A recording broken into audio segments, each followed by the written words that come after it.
उनका क्या भैया? न्याय और नीति भी यही कहते हैं कि परिस्थिति असामान्य होने पर नियमों में बदलाव किए जा सकते हैं। और यहाँ तो ना ये युद्ध साधारण और ना ही ये परिस्थिति सामान्य। अंततः हमें लंका के भीतर तो जाना ही होगा ना भैया। क्या मर्यादा का उल्लंघन करने वाले राम पर तुम्हारी भाभी मां गर्व कर पाएगी? वचन के लिए केवल एक ही परिस्थिति है लक्ष्मण, और वो है उनका पालन करना।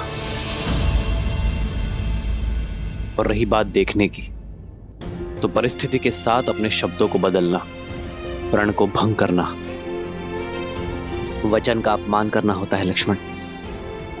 और वो मानव ही क्या जो अपने दिए हुए शब्दों से, अपने सिद्धांतों से डिग जाए। इस वचन के साथ केवल मेरा ही नहीं, माता कैकेयी का भी मान जुड़ा हुआ है लक्ष्मण। और मैं किसी भी परिस्थिति में उनके सम्मान को घटने नहीं दे सकता। तो तब तक इस विरह में उठती उस तड़प का क्या भैया, जिसमें दिन रात आप और भाभी मां दोनों जल रहे हैं? उस चिंता का क्या? वहां भाभी मां जो आपकी प्रतीक्षा में, और यहां आप उनकी।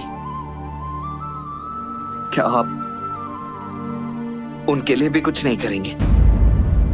सीता की चिंता तो मुझे अपने प्राणों से भी अधिक है लक्ष्मण। और मुझे अपनी सीता पर पूरा विश्वास है कि वो उस राम की प्रतीक्षा कर रही है जो विवाह में दिए उसके मान और सुरक्षा की रक्षा का वचन निभाने आया है। सीता अवश्य आएगी लक्ष्मण। जिस राज्य के राजा ने मेरी सीता को अपमानित कर बलपूर्वक उसे अपना बंदी बनाया है, और अब ये युद्ध तब भी पूर्ण होगा जब उसी राज्य का राजा सम्मान सहित मेरी सीता को मुझे लौटाएगा। तब तक मैं यहां हर क्षण उसकी प्रतीक्षा करता रहूंगा।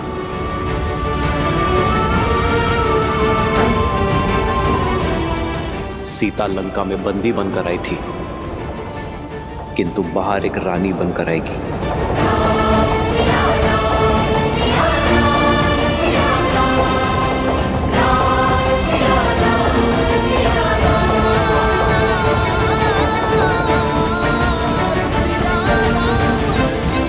अद्भुत है श्री राम का वचन पालन, उनकी मर्यादा और न्याय के प्रति उनकी सोच। किंतु महादेव, यदि श्री राम लंका के भीतर नहीं जाएंगे तो सीता को मुक्त कराकर कैसे ला पाएंगे? अमावस्या के पूर्व अयोध्या कैसे लौट पाएंगे? और भरत के प्राण कैसे बचा पाएंगे? इतने कठिन समय पर भी वो अपने वचन पर अडिग क्यों हैं? मर्यादा का आंचल थामे क्यों खड़े हैं श्री राम?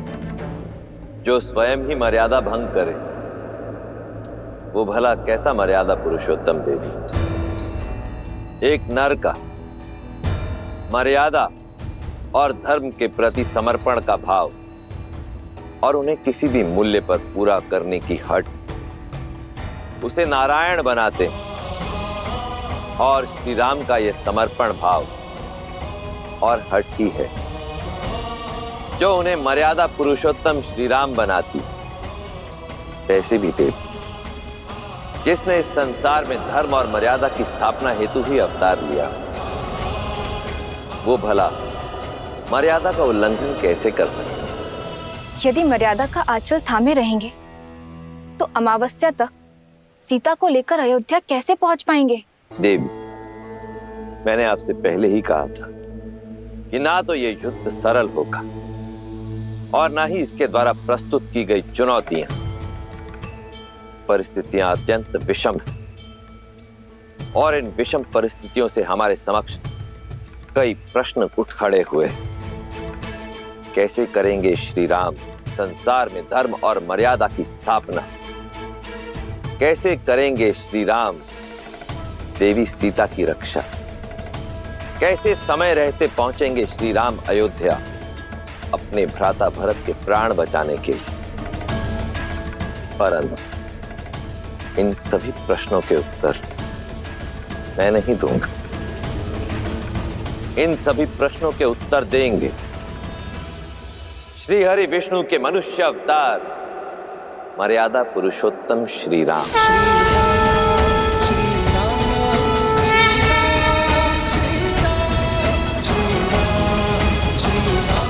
हनुमान में लंका की सीमा में प्रवेश नहीं कर सकता, किंतु सीता के प्रति मेरा विश्वास हर सीमा लांघेगा।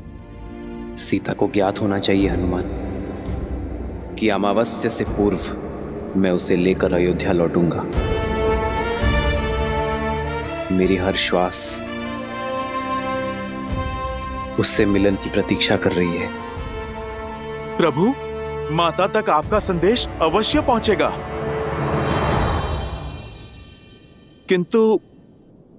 किंतु कैसे प्रभु? एक बार लंका को स्वाहा कर चुके हनुमान को कौन रोक रहा है? जाओ हनुमान, और भस्म कर दो अन्याय और पाप की सत्ता को, और प्रज्वलित करो न्याय और भक्ति की अग्नि को। मूलतो ब्रह्म रूपाय मध्यतो शक्ति रूपिणे अग्रतो शिव रूपाय वृक्षराजाय ते नमः। मूलतो ब्रह्म रूपाय मध्यतो शक्ति रूपिणे अग्रतो शिव रूपाय वृक्षराजाय ते नमः।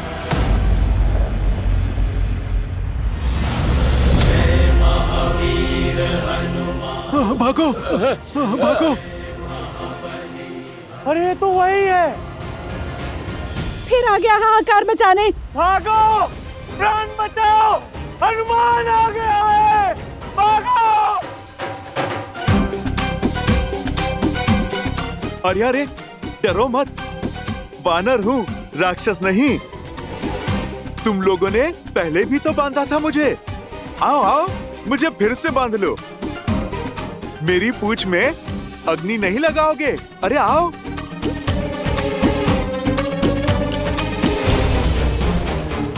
आओ आओ आओ ना, लगाओ अग्नि। ये तो वही है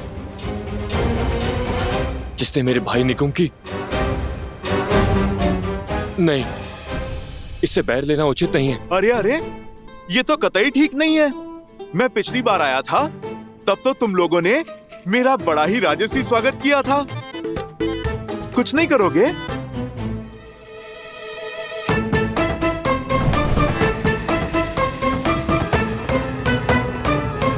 अरे भाई, विलंब किस बात का?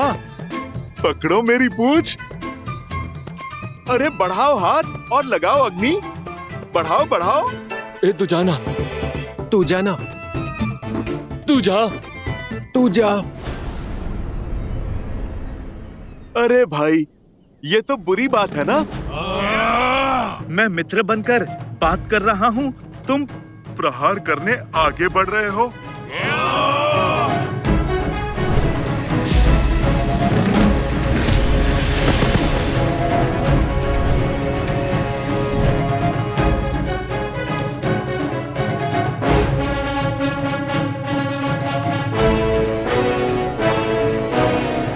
आ गए मेरे शिष्यों? जी हनुमान काका।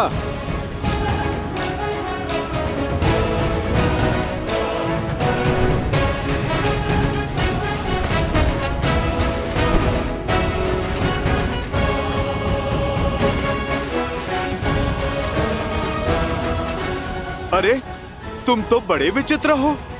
पिछली बार अग्नि लगा रहे थे, अब अग्नि को ही मुझसे बचा रहे हो। भागो भागो भागो। चलो, अब दीप प्रज्वलित हुआ, अब कार्यक्रम आरंभ करते हैं। जय हनुमान ज्ञान गुण सागर, जय कपीस तिहु लोक उजागर, रामदूत अतुलित बल धामा, अंजनी पुत्र पवन सुत नामा, राम दुआरे तुम रखवारे, होत न आज्ञा बिनु पैसारे, आपन तेज संहारो आप, दीन लोक हाथ के तापे, लाल देह लाली लसे, हर हर काल लरू, वज्र देह सारम चलन, जय जय जय कपीस।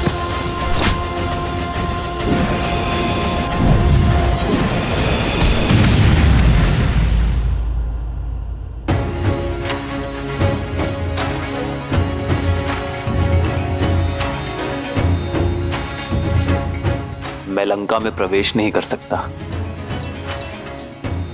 किंतु मेरे बाणों पर ऐसा कोई प्रतिबंध नहीं है।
प्रभु, आपसे एक प्रश्न पूछूं?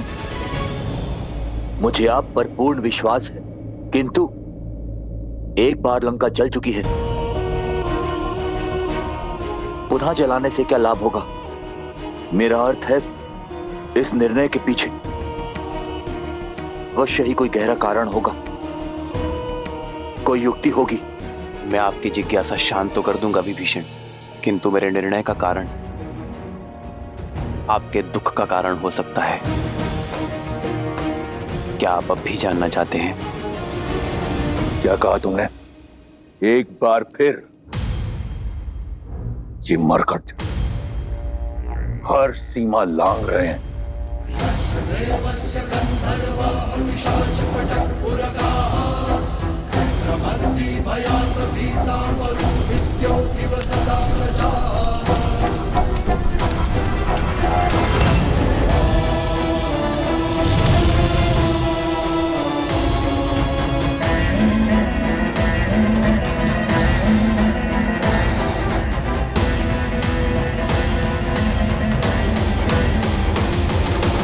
ये अग्नि लंका दहन के लिए नहीं है, रावण के मन में और अधीरता भड़काने के लिए है। जब व्यक्ति अधीर हो जाता है तो उसके विवेक पर विकार हावी हो जाता है, उसके सोचने की शक्ति क्षीण हो जाती है, और मैं चाहता हूं रावण इस युद्ध की सबसे बड़ी भूल करे, शीघ्र अतिशीघ्र करे।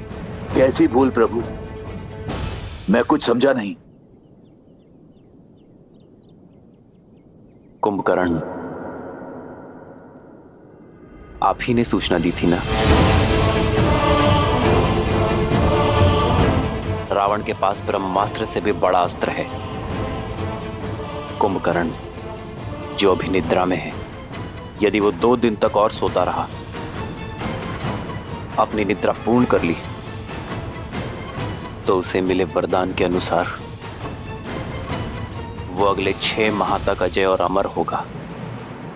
उसे युद्ध में पराजय करना असंभव होगा विभीषण।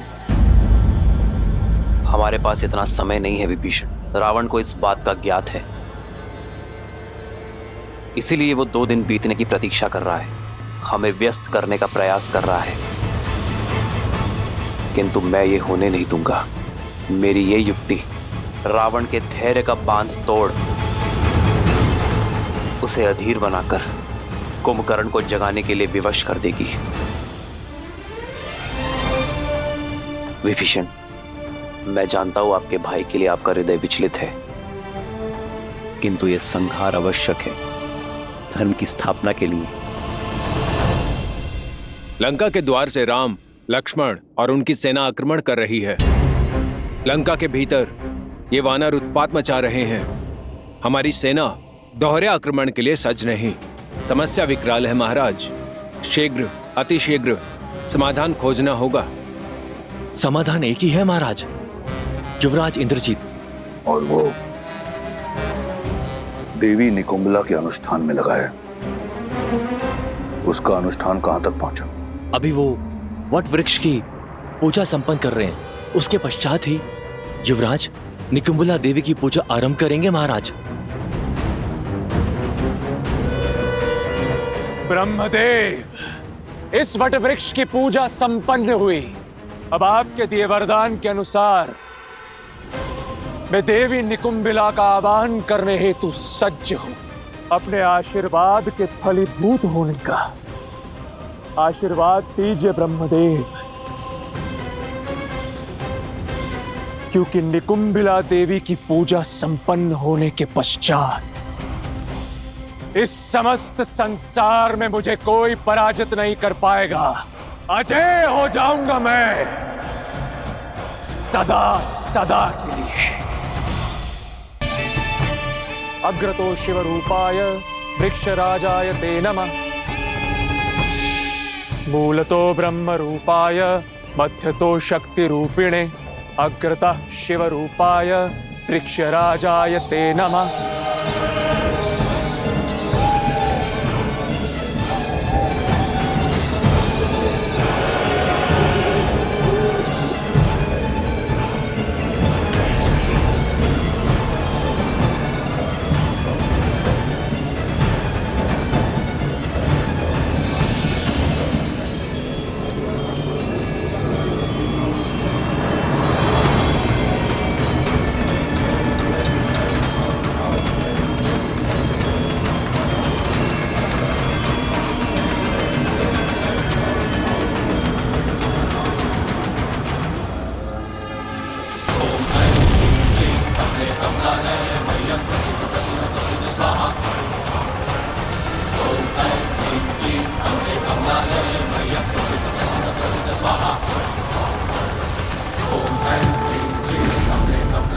हे देवी निकुंबिला, मैं दशानन रावण पुत्र इंद्रजीत आपका आवाहन करता हूं।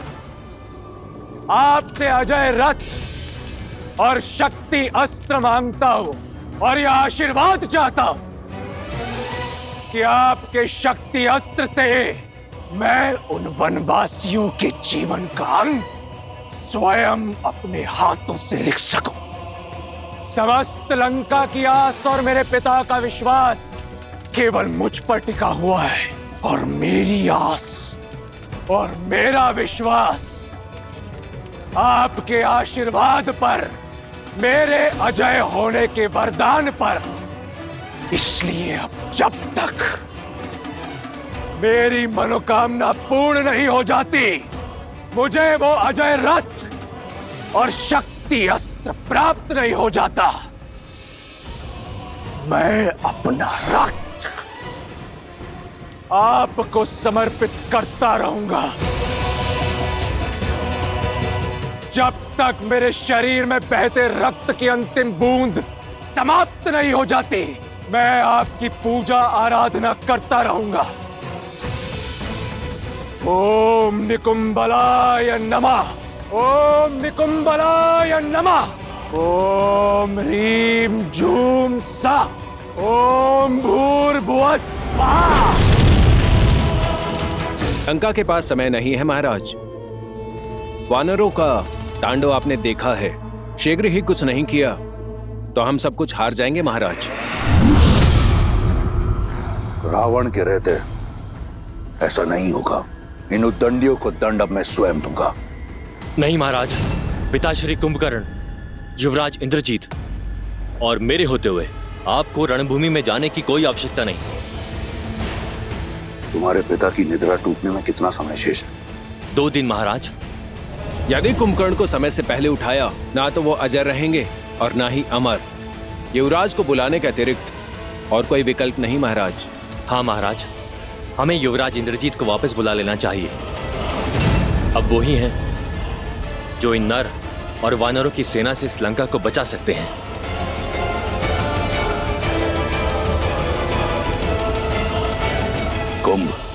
कुंभकर्ण को जगाने की तैयारी करो।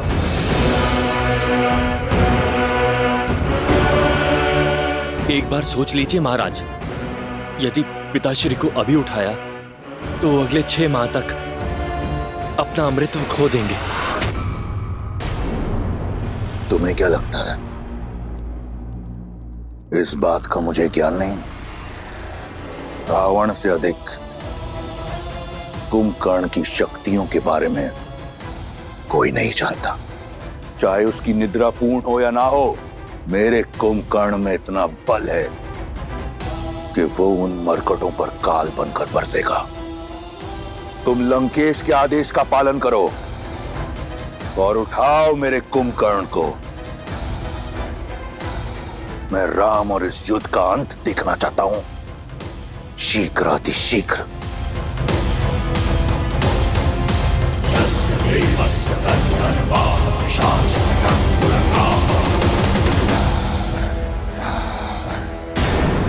वनवासी की हार निश्चित है। नर है वो, नारायण नहीं। और लंकेश ने उचित ही कहा है, 6 माह में जगे या 6 दिन में। मेरे पिताश्री अजय हैं, अमर हैं, उन्हें जगाने में ही लंका का हित है। खोल दो द्वार।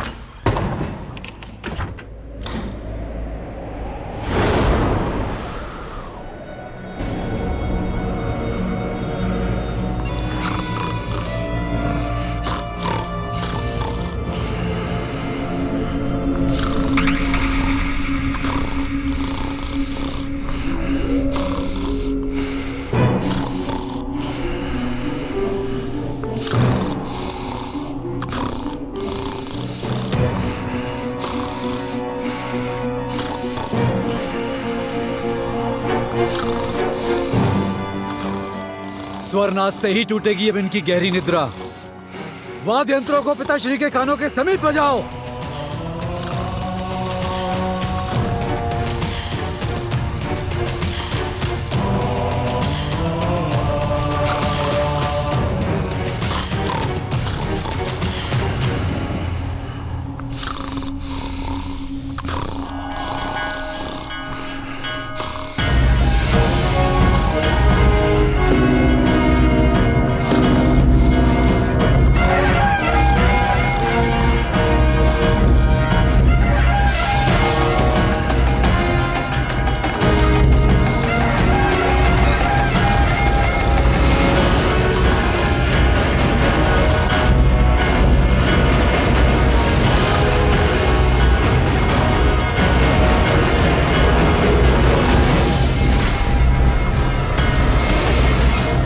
स्वर में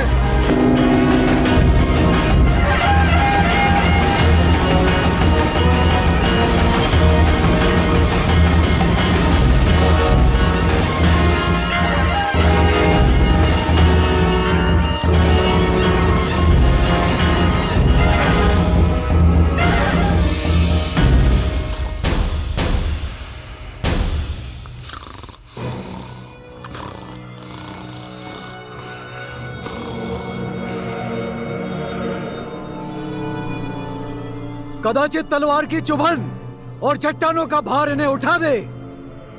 प्रारंभ करो।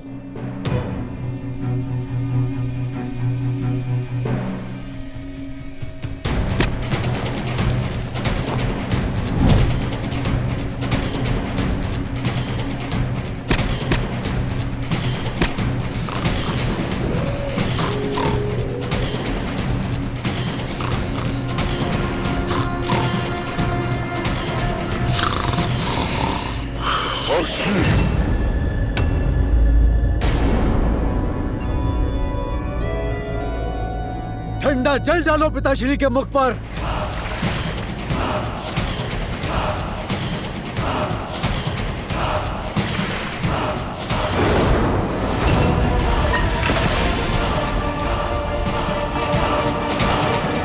जय श्री राम, जय श्री राम।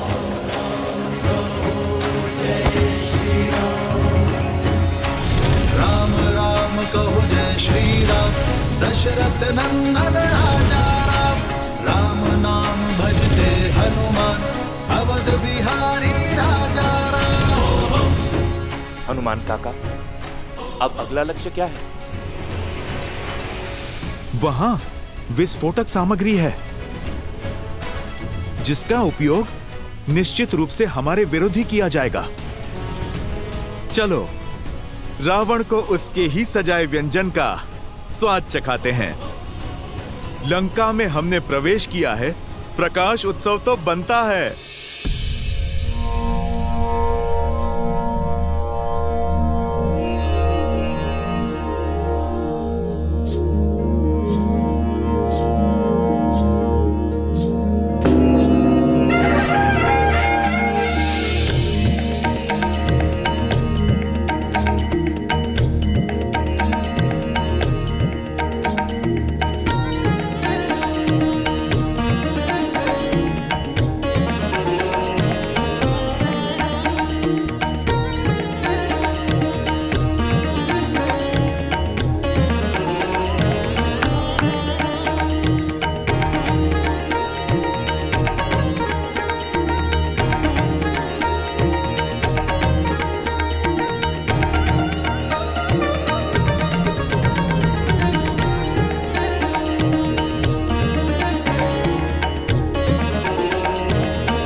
केवल एक उपाय शेष है, कदाचित उससे बात बन जाए।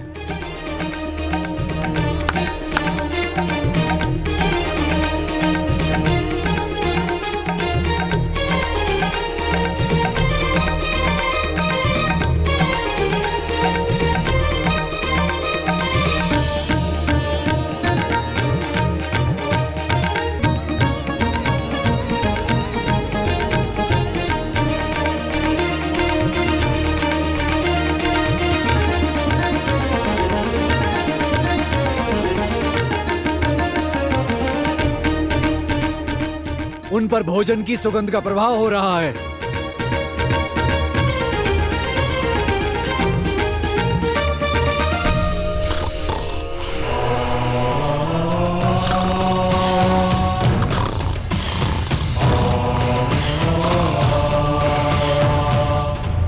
सदा शुभ समाचार लाते हो शार्दुल। क्षमा महाराज, परंतु मैं तो सदैव आपके ही आदेश का पालन करता हूँ महाराज। सब करके देख लिया, गीत संगीत, धुन तान, भोजन की मीठी सुगंध, किंतु आपके भाई की निद्रा है कि टूट ही नहीं रही। उसकी निद्रा को टूटना होगा, जागना होगा उसे। लंका भारी संकट में है, मुझे मेरे कुंभकर्ण की आवश्यकता है। प्रतीत होता है कि इसी दिन के लिए मैंने अपने महाकाय भाई को ब्रह्मा से वरदान दिलवाया था।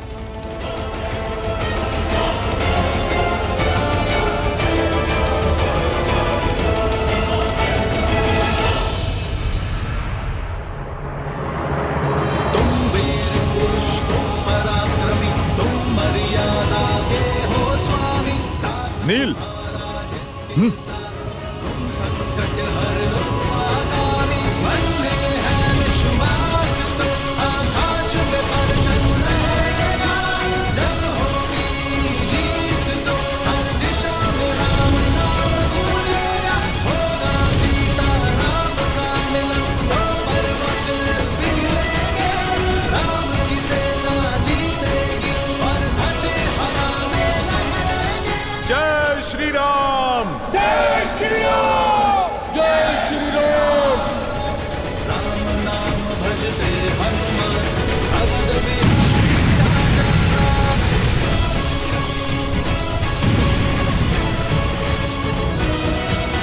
जाओ अपने घर परिवार को बचाओ, वो वानर लौट आया है, हाहाकार मचाने हैं।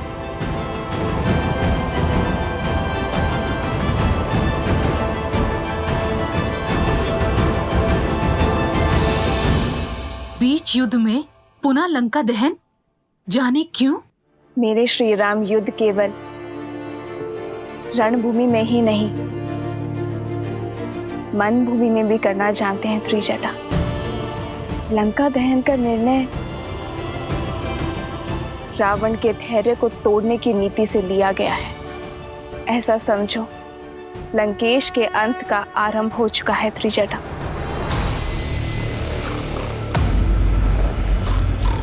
इसकी निद्रा अब तक नहीं टूटी। हर युक्ति लगाकर देख ली महाराज, परंतु पिताश्री हैं कि उठ ही नहीं रहे।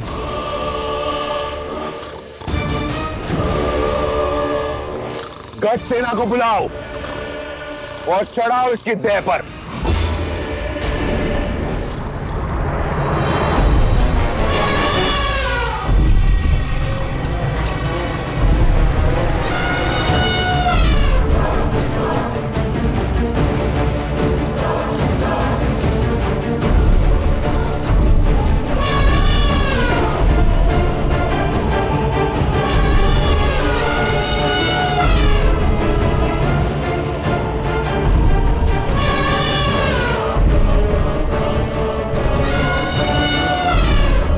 हटाओ इन्हें। उठो कुंभकर्ण, लंका को तुम्हारी आवश्यकता है। तुम्हारे भाई लंकेश को तुम्हारी आवश्यकता है। अपने भाई की पुकार सुनो। उठो, उठो, उठो। मैंने कहा, उठो, उठो, उठो।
बड़े भैया आप प्रणाम।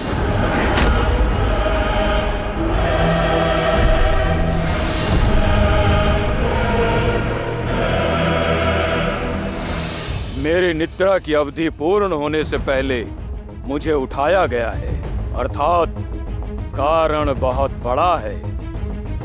क्या लंका पर कोई भारी संकट आ पड़ा है भैया? तुम्हारा संदेह उचित है। लंका की एक ही पुकार है, त्राहिमाम। और इस पुकार का कारण बनने का दुस्साहस किसने किया? कौन है तीनों लोकों में जो मेरे भाई को इतना विचलित कर दे कि मेरे वरदान को भंग करके आपको मुझे उठाना पड़ा? एक वनवासी।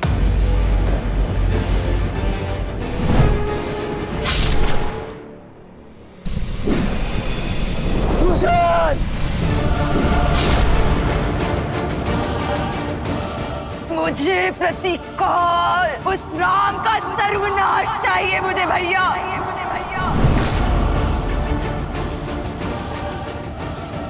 अब मैं तुमसे बलपूर्वक विवाह करूंगा।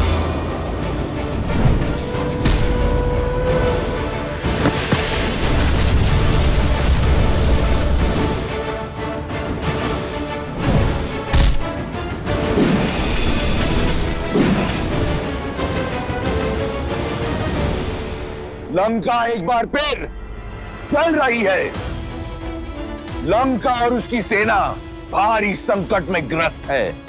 इस संकट से तुम हमें बचा सकते हो।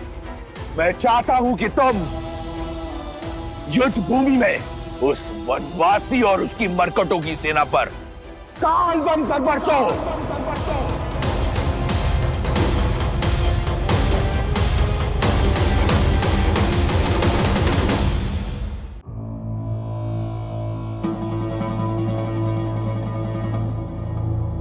विभीषण कहाँ है भैया? नाम मत लो उस विश्वासघाती का। जिस समय मुझे उसकी आवश्यकता थी, वो मेरा साथ छोड़ उस वनवासी के चरणों में जा गिरा। कायरता और विश्वासघात की पराकाष्ठा है वो। तुम तो जानते हो, मुझे उस दुर्बल से कभी कोई आशा नहीं थी, और तुम प्रेम और विश्वास दोनों के आधार हो। सदैव मेरे साथ एक अडिग पर्वत के समान खड़े रहे हो। हर युद्ध में, हर स्थिति में सर्वदा मेरे साथ। और वो विभीषण उस वनवासी के गुण गाता है। जानते हो उसने क्या किया? लंका का हर भेद उस वनवासी के समक्ष खोल रहा है। लंका का भेदी है वो। कायर! मैं आपकी बात को झूठ नहीं मान सकता भैया, किंतु ये सत्य भी नहीं नकार सकता कि विभीषण कायर तो नहीं, साहसी है। क्योंकि साहस धर्म का साथ देने में है। वो अपने धर्म के चलते ही इस पाले से उस ओर गए हैं, और मेरी दृष्टि में भी धर्म श्री राम के साथ है। सावधान कुंभकर्ण, अमर नहीं हो तुम। यदि मेरे शत्रु को